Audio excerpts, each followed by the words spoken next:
Et si je te disais que Nicolas Batum était une plus grande légende que Tony Parker en équipe de France? En termes de longévité, c'est un peu la même chose. 16 ans en équipe de France pour Tony Parker contre 15 pour Nicolas Batum. En termes de médailles, Tony Parker il n'a pas eu cette chance de faire partie de la génération dorée de l'équipe de France bien avant, jusqu'à 2011. Et tout ce que Tony Parker a gagné, Nicolas Batum l'a aussi gagné. Au total, 5 médailles pour Parker en équipe de France et 10 pour Batum. Les trophées, c'est bien, mais là, on parle de l'équipe de France. Et ce sont les moments iconiques qui restent dans la tête. Et pour Tony Parker, le summum, c'est 2013.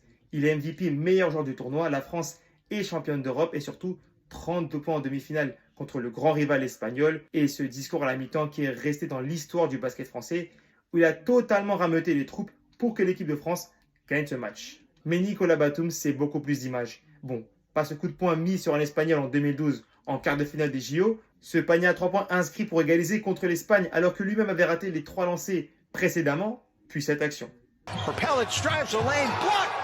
qui a totalement sauvé le basket français aux Jeux Olympiques de Tokyo en 2021 face à la Slovénie en demi-finale. Et lui aussi a le droit à son coup de gueule l'année dernière aux Jeux Olympiques contre l'Allemagne au premier tour où la France fait n'importe quoi et derrière on connaît la suite. Et même la fiabilité, les deux sont égalité. Mais on ne peut pas juger sur ces chiffres-là, mais plutôt sur les moments qui sont restés dans la mémoire des Français.